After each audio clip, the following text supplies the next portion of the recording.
بسم اللہ الرحمن الرحیم۔ السلام علیکم ساتھیو، جیسا کہ آپ جانتے ہیں کہ رمضان المبارک کا مہینہ اپنی تمام تر رحمتوں اور برکتوں کے ساتھ جاری و ساری ہے۔ رمضان المبارک کا پہلا عشرہ گزر چکا ہے، جبکہ دوسرا عشرہ بھی اپنے اختتام کے نزدیک ہے۔ ساتھیو، رمضان المبارک میں روزہ رکھنے کے علاوہ بھی ہم پہ کچھ فرائض واجب الادا ہوتے ہیں، جن کا ادا کرنا ایک مسلمان کے لیے بہت ضروری ہوتا ہے۔ ان فرائض میں ایک صدقہ فطر بھی ہوتا ہے، جسے ہم لوگ عام زبان میں فطرانہ بھی کہتے ہیں۔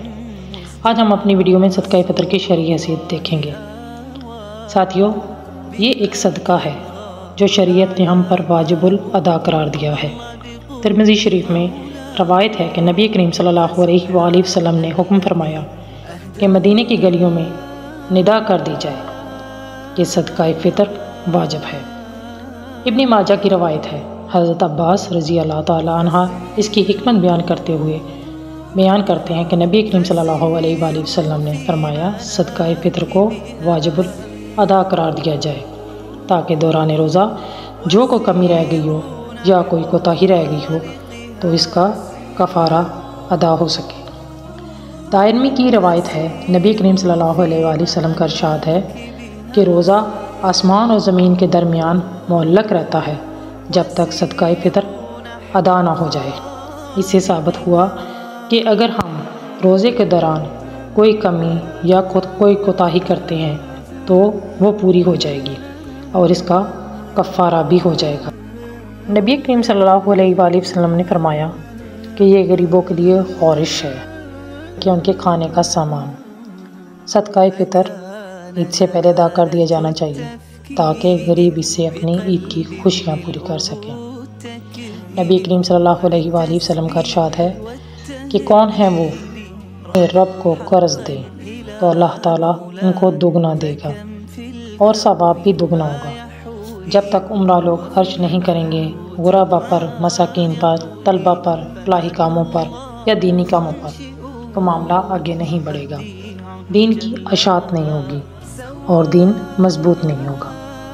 ساتھیو، نبی کریم صلی اللہ علیہ وآلہ وسلم کا ارشاد ہے کہ تم خرچ کرو تاکہ تم پر خرچ کیا جائے، تم دیتے رہو تاکہ رب تم کو دیتا رہے۔ اگر تم اللہ کی راہ میں خرچ کرو گے، اللہ کے لیے خرچ کرو گے، اللہ کے بندوں پر خرچ کرو گے تو رب تم کو دگنا دے گا۔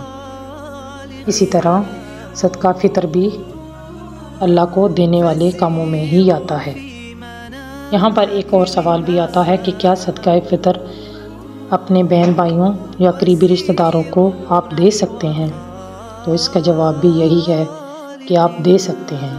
اس سے آپ کے اور آپ کے بہن بھائیوں کے درمیان صلہ رحمی پیدا ہوگی، تعاون کی فضا پیدا ہوگی اور اس کا زیادہ ثواب بھی ہوگا، بشرطے کہ وہ غریب ہوں، مسکین ہوں اور اس قابل ہوں کہ ان کو فطرانہ دیا جائے، اس کے وہ مستحق ہوں۔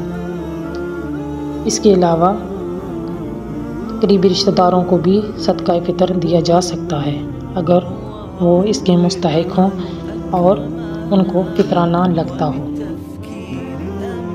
پیارے دوستو، اپنی خوشیوں میں اپنے غریب اور مستحق بھائی بہنوں کو ضرور یاد رکھیں، کیونکہ یہ اللہ تعالیٰ کا حکم ہے کہ رب جس کو دیتا ہے تو اس کا حق بنتا ہے کہ وہ اپنے رب کے بندوں پر اس کو خرچ کرے۔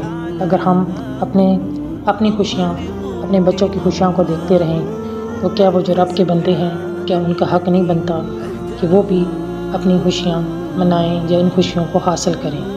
اگر ہمارا دسترخوان لوازمات کے ساتھ بھرا ہو اور کوئی مسکین ایک ٹائم کے کھانے کے لیے بھی بھوکا بیٹھا ہو تو کیا ہم مسلمان ہیں؟ اس بات پر سوچئے گا ضرور۔ اگر آپ کو میری ویڈیو پسند آئی ہوئی تو لائک اور شیئر ضرور کر دیجیے گا۔